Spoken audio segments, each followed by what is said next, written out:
Mark Gillen. Thank you, Mr. Speaker.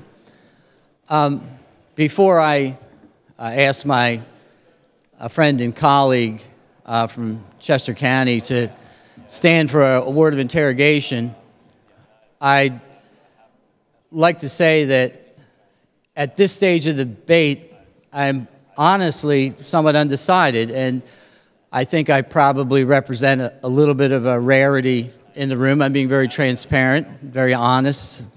There needs to be change. But the questions that I would like to pose to my colleague from Chester County under interrogation, if he'll stand for interrogation, are relative to the unfunded liability in the system. My distinguished colleague from Blair County well articulated his concerns, and to my friend from Chester County who's been in my office a number of times, and we visited on this subject and we've had telephone conversations, I feel a sense of a little bit of a black hole on this issue with a system that's tens of billions of dollars in arrears, and I'd like some amplification on how this is addressed through this particular bill or any subsequent bills. Thank you. The gentleman has indicated he will stand for interrogation. You may proceed. Mr. Speaker, I think I got your question, right? Okay, so the question is, what is this doing about the unfunded liability? That's correct, okay. Mr. Speaker. So, there are a couple of things. First of all, the PERC note indicates $10 billion in savings. What essentially that means is that the bill that we're going to have to pay if we do nothing over the next 30 years is going to be reduced by $10 billion. So, you know, that is a significant amount of money. We're still going to have to put in quite a bit more, but it is a significant amount of money. So in terms of the obligations that the taxpayer has, and the unfunded liability is a piece of that, you're talking about $10 billion to the good. In addition to that, by moving to a hybrid plan, that is a 401k plan and a cash balance plan where you're only going to guarantee 4%, essentially like a bond investment, you are significantly shifting the risk away from the taxpayer that over the next 30 years, let's say we didn't do anything, that unfunded liability grew. And we know it grows because we're now paying 25% of payroll, and we're on our way to 30% next year. So the second point I'm trying to make is, with Senate Bill 1, over the 30 years, by shifting probably more than half of our payroll to a defined contribution plan, we are definitely doing good for the taxpayers against the risk that some subsequent legislature will do something misguided. The stock market will mess things up. The economy will mess things up. So in those two senses, I think that the bill does significant things for the unfunded liability and its risks. And the third thing it does is it doesn't change the collaring, right? The collaring goes away, I think, next year. So it doesn't give in to that temptation to try to front load the savings or just reduce our contributions like they did in our sister state, New Jersey. And I would add that we are dealing with the unfunded liability right now. It's causing us lots of problems, but I think all in between us and the school districts, we're going to put $5 billion into our pension funds this year, an enormous sum of money, and that is partly to deal with the unfunded liability. Thank you, Mr. Speaker. Thank you, Mr. Speaker. I understand my distinguished colleague had said at the genesis of this debate that reforms were removed, if I'm not mistaken, and that the removed elements would have saved $9 billion.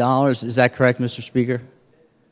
That is correct. If those reforms had remained in, especially the contribution rate, that would be Mr. Speaker on that. I'm sorry. Mr. Speaker. Order. Yes, sir. I understand it's a long debate, and I'm fine with that, but I do believe it's clear that the interrogation here, you're asking questions they know the answer to. And if that's the case, it's an improper interrogation. Representative Gillen, the questions that you're posing to the Representative Kampf, are these questions that you do not know the answers to? I asked relative to the unfunded liability when the gentleman had made that statement. I wanted to connect the dots between what he indicated was a removal of an element that would have saved $9 billion as it pertains to the unfunded liability, Mr. Speaker. Okay, sir, you may proceed, but for everybody here, if you are going to interrogate, it is when you are looking to get clarification on the bill and what its consequences are, and you do not know the answer. Representative Gillen, you may proceed. Thank you, Mr. Speaker. With some clarification that I'm needing relative to how this bill would influence members of the General Assembly.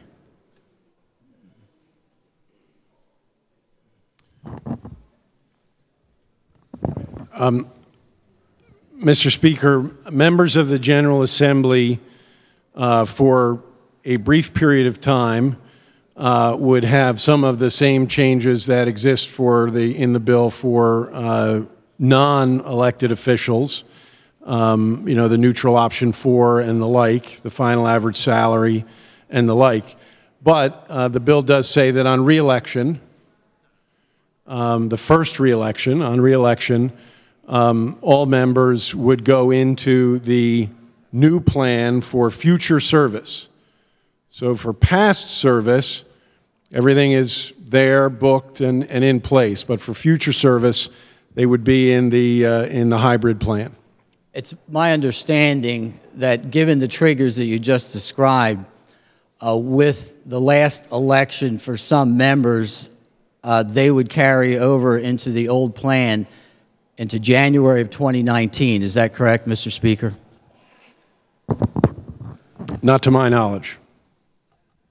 It's my understanding that those that would fall in the 2016 election cycle, which would be consummated by swearing into office in January of 2017, would take out 203 on this side of the building, 25 on the other side, and then those that were running for re-election in 2018 with the constitutional consummation the first Tuesday in January would have application of this particular bill in 2019. Is that not correct, Mr. Speaker?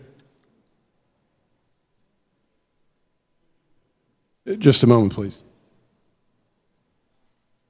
Leader Dermody. I would suggest to you that if you're asking leading questions, you know the answer, and it's the improper interrogation. If you want to make us speak on the bill, that's fine, but we don't have to endure an interrogation where you already know all the answers. Representative Cutler, in response, please. Mr. Speaker, the gentleman clearly said at the outset that he was currently undecided. I don't believe that the questions are meant to be leading and are truly for gathering additional information prior to his vote. Representative Gillen. The makers of the bill and the students of the bill find it necessary to huddle to divine what the actual facts are. Is it not plausible and possible? Representative Gillen, just hold, please. Okay. Please suspend. At this time, Representative Gillen, do you have many more questions here? I'm waiting for certainty of the answer to the last question that I asked, Mr. Speaker. Okay, Representative Kampf answered this question, and then I'll follow up after this. Yeah. Representative, my understanding of the bill as written is on re-election. And so for a class of legislators, that would be January of 2019. Is that, in fact, accurate? My understanding of the bill is that upon re-election, in other words, let's say it's me, and I happen to be re-elected,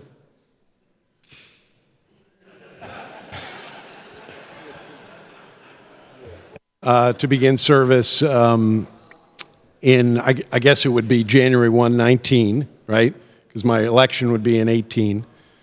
Well, no. Your election would be in 16. In 16. The consummation would be in 16. 17. In 17, I would go into the new plan.